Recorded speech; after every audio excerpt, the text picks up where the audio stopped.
거룩함은 하나님의 속성입니다. 인간은 거룩할 수 없습니다. 그러나 예수님의 보혈의 공로로 죄사함 받고 하나님의 자녀된 성도들은 거룩한 백성이 되었습니다. 신분이 변화된 것입니다. 레위기 11장 45절 다 같이 시작. 나는 너희의 하나님이 되려고 너희를 애굽 땅에서 인도하여 낸 여호와라. 내가 거룩하니 너희도 거룩할지어다. 할렐루야. 거룩함은 교회의 규모와 건물의 크기와 목사의 명성과 전혀 상관이 없습니다. 하나님 앞에서 살아가는 교회, 예수님의 영성을 본받은 교회, 성령의 인도하심을 받는 교회, 성경 말씀 그대로 살아가고자 힘쓰고 애쓰는 교회 성도들로 가득 찬 교회가 거룩한 교회입니다. 교회는 항상 본질을 추구하고 거룩함을 지키기 위해 몸부림칠 때 생명이 풍성하고 빛이 될 수 있습니다. 파주와 운정에 거룩한 빛을 비추는 교회를 열망하는 성도님들 될 수 있기를 축복합니다. 오늘 설교 제목을 거룩한 교회 그렇게 하지 않고 거룩한 공동체 그렇게 한 것은 공동체를 강조하기 위함입니다. 공동체는 이런 뜻입니다.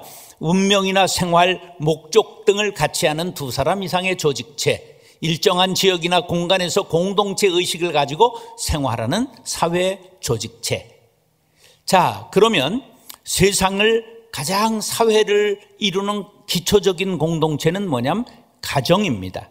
가정의 구성원인 가족들이 공동체 의식이 부족해서 서로가 싸우고 다투고 말을 안 듣고 하면 남들이 무슨 집안이라고 말하죠? 그건 또 알긴 다 아네. 콩가루 집안이라고 말합니다. 교회가 세상에서 소금과 빛의 역할을 감당하지 못할 때 세상 사람들이 우리를 뭐라고 손가락질 할까요? 저것은 가짜야. 그리고 손가락질 합니다. 교회는 우리가 이 세상의 파주와 운정지역에 존재하는 운정교회의 목적은 예배하고 전도하고 교육하고 봉사하고 친교하는 것이죠. 그런데 우리가 그것을 못할 때 사람들이 우리를 손가락질합니다. 지역사회에서 배관시 당하는 공동체는 공동체로서의 발전이 없을 뿐만 아니라 점점 고립되고 도태돼서 나중엔 소멸되고 맙니다. 공동체를 이루는데 중요한 몇 가지를 우리가 꼭 숙지해야 되는데 공동체를 이루는 필수 요소 세 가지를 제가 꼽아봤습니다. 공동체 간에 사랑이 있어야 되죠. 사랑의 공동체는 배려하고 돌보죠. 두 번째는 공동체를 세워가기 위한 협동심이 있어야 됩니다. 협동하는 사람들은 헌신하게 되죠. 그 다음에 세 번째는 공동체의 목적을 위한 지향성이 있어야 됩니다. 지향이라고 하는 건 뜻지자를 사용하기도 하고 가르칠 지자를 사용하기도 합니다. 목표를 향해 뜻을 모아나간다, 정한 방향으로 나아간다, 그런 뜻을 가지고 있습니다. 거룩한 빛 운정교회는 성도 간의 사랑이 넘치는 교제와 서로를 배려하고 약한 지체를 돌아보아 사랑과 선행을 장려하는 공동체가 되어야 합니다. 거룩한 빛 운정교회는 협동정신이 투철해서 종이짝도 맞들고 신바람이 나도록 일하고 봉사하고 헌신하는 공동체가 되어야만 합니다. 앞에 서서 1년만 일하면 지치고 쓰러지고 아이고 내가 일하느라고 골탕 먹었다, 다시 내가 일하는가 봐라, 그러면 안 되는 것입니다. 서로 짐을 나누어서 지고 그러면 짐이 가볍고 일이 즐겁고 행복한 공동체가 되기 마련입니다. 거룩한 빛 운정교회는 이름 그대로 거룩한 빛을 파주 운정지역에 비추고 예수 그리스도의 향기와 편지를 쓰는 목적지향적인 공동체가 되므로 칭찬받고 존경받는 교회가 되기를 간절히 바랍니다. 교회가 목적을 잃어버리면 길 잃은 양이 되고 망망대해를 표류하는 배와 같이 불쌍한 신세가 됩니다. 세상을 걱정하는 교회가 되어야지 세상 사람들이 오히려 교회를 걱정하는 교회가 되면 맛을 잃은 소금, 빛이 꺼진 등불이 되고 맙니다. 사랑하는 형제 자매 여러분, 오늘 말씀을 통해 은혜 받고 거룩한 공동체를 지향하리라 다짐하는 시간 될 수 있기를 예수님의 이름으로 축원합니다. 따라서 거룩한 공동체는 섬깁니다. 세상의 가치관은 출세하고 높아지고 부자 되면 대접받고 높임받는 것을 당연하게 생각합니다. 그런데 예수님의 가르치심은 대단히 역설적입니다.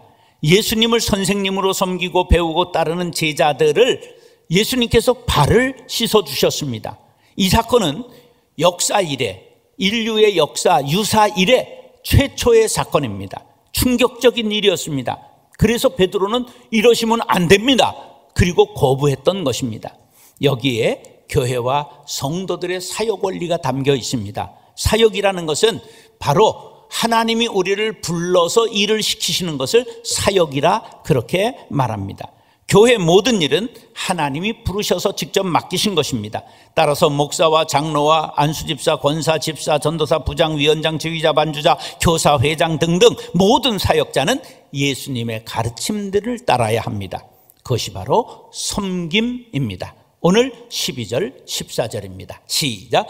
그들의 발을 씻으신 후에 옷을 입으시고 다시 앉아 그들에게 이르시되 내가 너희에게 행한 것을 너희가 아느냐? 너희가 나를 선생이라 또는 주라 하니 너희 말이 옳도다. 내가 그러하다.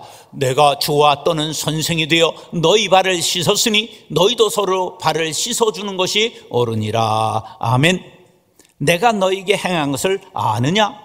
이 물음은 본문 앞에 있었던 세족식 사건의 뜻을 아느냐 하는 질문입니다. 자, 4절로 5절에 세족식 사건이 나와 있습니다. 시작. 저녁 잡수시던 자리에서 일어나 겉옷을 벗고 수건을 가져다가 허리에 두르시고 이에 대야에 물을 떠서 제자들의 발을 씻으시고 그 두르신 수건으로 닦기를 시작하여. 세상에서는 아랫사람이 윗사람의 발을 씻어줍니다. 당시 유대의 관습 또한 똑같았습니다. 집집마다 물 항아리가 있었습니다. 부잣집에는 물 항아리가 많았어요. 갈릴리 가나 결혼 잔치집에 물 항아리 몇 개가 있었다고 돼 있어요? 6개가 있었다. 그건 부잣집이었다. 그런 뜻이에요. 신발이 변변치 않았던 옛날 주인이나 귀한 손님이 밖에 나갔다 돌아오면 발이 먼지 묻고 그 더러워져 있었기 때문에 그것을 하인들이 그 물항아리의 물로 씻어 드렸어요. 이것이 종이 마땅히 할 일이었죠. 그런데 예수님께서 오히려 제자들의 발을 씻겨 주셨습니다. 그 뜻을 내가 주와 선생이 되어 너희의 발을 씻었으니 너희도 서로 발을 씻어주는 것이 옳으니라. 너희도 행하게 하려 하여 본을 보였다고 말씀하셨습니다. 이것이 하나님 나라의 모습이요, 하나님 나라에 지점되는 교회의 모습이 되어야만 합니다. 대접을 받기 위해 목사 되고 장로 되고 그 무엇이 되는 것은 거룩한 공동체가 아닙니다. 섬기기 위해서 우리 모두가 세움받은 것을 기억하시기 바랍니다. 지금도 그러하지만 고대 사회의 지도자들은 모두 허리에 칼을 찼습니다. 그게 무슨 상징이냐 하면 내가 힘있다, 내가 너희들을 징벌할 수 있다, 그런 걸 뜻하는 거예요. 그런데 예수님은 2000년 전 고대 사회에서 칼 대신 수건을 드셨습니다. 이것이 하나님 나라요 거룩한 공동체의 진정한 모습입니다. 한번 따라서 칼 대신 수건을. 예수님께서 대제사장의 부하들에게 체포당할 때 베드로가 칼을 휘둘렀어요. 예수님의 제자들 중에 칼을 휘둘렀어요. 대제사장의 종 말고의 귀를 잘랐습니다. 베드로가 검객이었다는 걸 아십니까? 칼을 휘둘러서 여러분들 귀를 자를 수 있다? 이것은 검객이었음을, 미야모토 무사시 수준의 최고의 무사였던 것을 알 수가 있는 거예요. 그때 예수님께서 이런 말씀하셨어요. 네 칼을 도로 칼집에 꽂으라. 칼을 가지는 자는 다 칼로 망하느니라. 교회는 거룩한 공동체입니다. 거룩한 공동체의 운영 방식은 섬김입니다. 칼이 아니라 섬김입니다. 명령이 아니라 섬김입니다. 예수님께서 실물 교육을 통하여 우리들에게 섬김을 보여주신 것을 기억하시기 바랍니다. 저는 교회의 임직식은 축하꽃 따발을 주면 안 된다고 생각합니다. 목사님이 임직받는 분들의 발을 씻기는 세족식을 해야 된다고 생각합니다. 섬길 자신이 없는 사람은 직분을 받지 마시기 바랍니다. 모든 직분은 섬기고 성도를 섬기고 교회를 섬기고 세상을 섬기는 것이 목적입니다. 그런데 세상의 정신이 교회에 깊숙이 침투했습니다. 교회는 예수 정신이 깊이 자리 잡아야 될 줄로 믿습니다. 거룩한 공동체는 교회 안에서만 섬겨서는 안 됩니다. 세상을 섬겨야 됩니다. 복음은 불신자들을 지향하고, 물질은 가난한 자들을 지향하고, 사랑은 사랑에 목마른 자를 지향해야 합니다. 세상 모두 사랑 없어 탄식 소리뿐입니다. 이 사랑은 예수요, 이 사랑을 전할 자는 거룩한 빛 운정교회 공동체원들밖에 없습니다. 세상을 섬기기 위해 교회는 내핍해야 됩니다. 안에서 쓰는 것을 줄이고 어떻게 해야 선교할 것인가, 구제할 것인가, 봉사할 것인가를 궁구해야 합니다. 마가복음 10장 45절에 보면 시작, 인자가 온 것은 섬김을 받으려 함이 아니라 도리어 섬기려 하고 자기 목숨을 많은 사람의 대속물로 주려 함이니라. 이것이 마가복음의 요절이요 예수님이 이 땅에 오신 목적 선언문입니다. 예수님은 섬기려고 오셨고 인류의 재단의 속죄 제물이 되기 위해 오셨습니다. 사랑하는 형제 자매 여러분, 거룩한 빛 운정교회가 섬기는 공동체가 되기를 원하시면 아멘 하시기 바랍니다. 섬김으로 거룩한 공동체가 될 수 있기를 예수님의 이름으로 축원합니다. 따라하시죠. 거룩한 공동체는 본을 따릅니다. 인생을 살아가면서 따를 만한 본을 보인 스승이 있다는 것은 큰 복입니다. 좋은 스승은 인생의 길을 단축시키고 먼 길을 지름길로 가는 효과가 있습니다. 인생을 돌고 돌다 허비하지 않도록 이정표가 되는 것이 바로 스승입니다.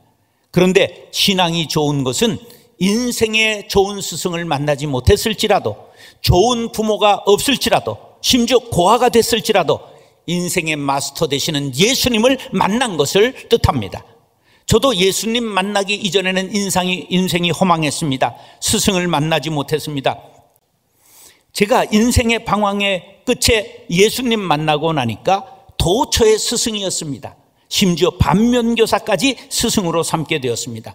저는 남보다 늦게 출발했습니다. 33살에 학사 자격을 방송통신대학을 통해서 받았고 36세 장로의 신학대학원을 졸업하고 38에 목사 안수받고 43살에 거룩한 빛 광성교회를 개척하게 되었습니다. 그런데 나중에 보니 훨씬 남보다 빠르게 가고 있었습니다.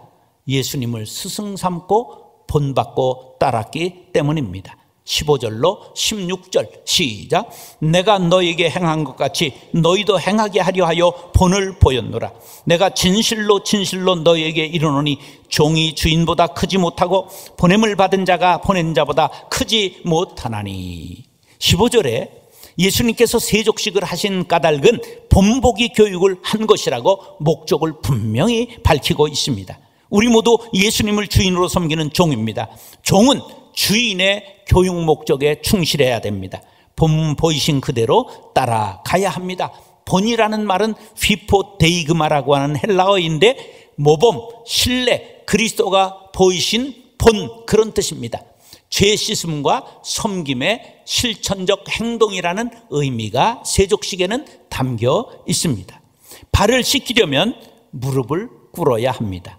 무릎을 꿇는다는 것은 종이 되는 것입니다. 섬기려면 몸과 마음을 낮추어야 합니다. 우리는 그때 비로소 영적인 사람이 되는 것임을 아시기 바랍니다. 발은 종이 주인을 씻어 주는 것이었습니다. 우리는 모두 주님의 종입니다. 그러므로 누구의 발이든지 씻어주면 주님의 발을 씻어 드리는 효과가 있습니다. 예수님께서 이와 같이 하라고 명령하셨습니다.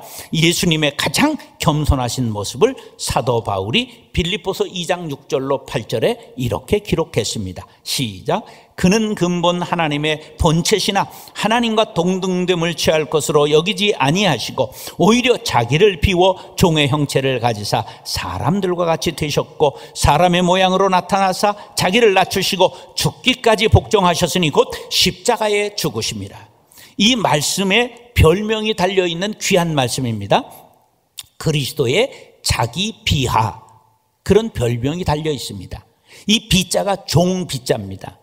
우리 예수님께서 자기를 종으로까지 낮추셨다, 그 모습을 그리고 있는 것이 바로 빌립보서 2장 6절로 8절의 말씀입니다. 자기 부인의 극치, 겸손의 극치를 보여주신 것입니다. 예수님께서 종의 자세를 가르쳐 주신 말씀이 누가복음 17장에 이렇게 나타나 있습니다. 7절로 10절 시작. 너희 중 누구에게 밭을 갈거나 양을 치거나 하는 종이 있어 밭에서 돌아오면 그더러 곧 와 앉아서 먹으라 할 자가 있느냐? 도리어 그더러 내 먹을 것을 준비하고 띠를 띠고 내가 먹고 마시는 동안에 수종 들고 너는 그 후에 먹고 마시라 하지 않겠느냐? 명한 대로 하였다고 종에게 감사하겠느냐? 이와 같이 너희도 명령받은 것을 다 행한 후에 이르기를 우리는 무익한 종이라 우리가 하여야 할 일을 한 것뿐이라 할지니라. 아멘. 교회의 모든 문제는 높아지려고 하는 문제에서 발생합니다. 그래서 마태복음 23장 11절 12절에 보면 너희 중에 큰 자는 너희를 섬기는 자가 되어야 하리니 누구든지 자기를 높이는 자는 낮아지고 누구든지 자기를 낮추는 자는 높아지리라. 예수님을 본받는 것은 성경에 있기 때문에 참 쉬운 것 같아요. 그런데 실제로 어려운 이유는 그것을 중간에서 보여주는 본을 우리가 만나지 못하기 때문입니다. 그러기 위해서 우리가 그 본을 보이는 작은 성자가 되어야 하고 우리 교회가 그 본을 보이는 교회가 되어야 합니다. 그래서 그 본을 본 자녀들이 바로 이 땅에서 거룩한 빛을 비추는 생명이 되는 것입니다. 교회는 욕심 부리는 곳이 아닙니다. 많은 사람을 모으는 곳이 아닙니다. 탑을 자꾸만 쌓는 곳이 교회가 아닙니다. 교회는 복음 전하는 곳, 교회가 교회를 낳는 곳입니다. 예수님의 본을 꼭 기억하셔서 여러분들 이 분립의 꼭 그 본을 여러분들도 보이시고 교회를 자꾸만 모으려고 하지 마시고 교회를 자꾸만 나누는 교회 되면 샘이 깊으면 물이 자꾸만 고이는 원리를 기억하시기 바랍니다. 싸우면 어떻게 되죠? 무너집니다. 깊이 파고 나누어 주면 교회가 어떻게 된다고요? 또 물이 차게 되는 원리를 기억하시기 바랍니다. 로마서 6장 17절 18절 시작. 하나님께 감사하리로다. 내가 본래 죄의 종이더니 너희에게 전하여 준 바 교훈의 본을 마음으로 순종하여 죄로부터 해방되어 의에게 종이 되었는지라. 교훈의 본을 순종하였다. 할렐루야. 사랑하는 형제 자매 여러분, 본보기 교육을 통하여 섬김의 본, 교훈의 본을 보여주신 주님께 순종하는 거룩한 및 운정교회 될 수 있기를 예수님의 이름으로 축원합니다. 우리는 유교 문화권에 속해 있기 때문에 배우고자 하는 욕구가 큽니다. 그래서 세계의 대학 진학률이 제일 높은 나라입니다. 82%까지 올라가다 지금 조금 떨어지고 있습니다. 그러면 배우면 알게 되고 알면 행해야 능력이 되고 힘이 됩니다. 그런데 행함까지 도달하는 사람은 그리 많지 않습니다. 암과 행함은 반드시 동반되어야 합니다. 요한복음 13장 17절 이런 결론을 갖고 있습니다. 시작. 너희가 이것을 알고 행하면 뭐가 있으리라? 복이 있으리라. 이것을 알고가 뭡니까? 거룩한 공동체, 즉 하나님의 나라, 교회는 섬김의 나라라는 것을 알고 섬기면 복이 있다는 거예요. 세상의 가치관과 다른 곳임을 알라는 것입니다. 알았으면 어떻게 하라고요? 행동으로 옮기라는 것입니다. 그런데 여기에서 문제가 발생하죠. 머리에서 가슴으로 가는데 30년 걸린다는 거예요. 알았으면 어떻게 해라? 행동해라. 손과 발로 움직여라. 실천하라는 것입니다. 왜 이렇게 어렵습니까? 우리 안에 두 나라가 공존하기 때문입니다. 하나님 나라와 세상 나라가 우리 안에 있습니다. 알겠고 좋은 것 같은데 세상 나라는 지위와 경륜과 나이와 체면 같은 것을 생각하고 명령하고 지시하고 내 발을 남이 씻어주면 좋을 것 같습니다. 근데 그것을 혼자만 그렇게 생각하는 게 아니라 합리화한 다음에 공동으로 결속합니다. 그래서 가치들 모아서 방어하는 것입니다. 그러면 예수님을 역행하는 것입니다. 이것을 역기능 가정, 역기능 교회 이렇게 말하는 것입니다. 역기능 교회들이 세상에 가득 차 있습니다. 세상 사람들이 먼저 합니다. 저거 가짜야. 우리는 알았으면 행함으로 가짜라는 소리 안 듣게 되기를 바랍니다. 예수님의 말씀입니다. 시작.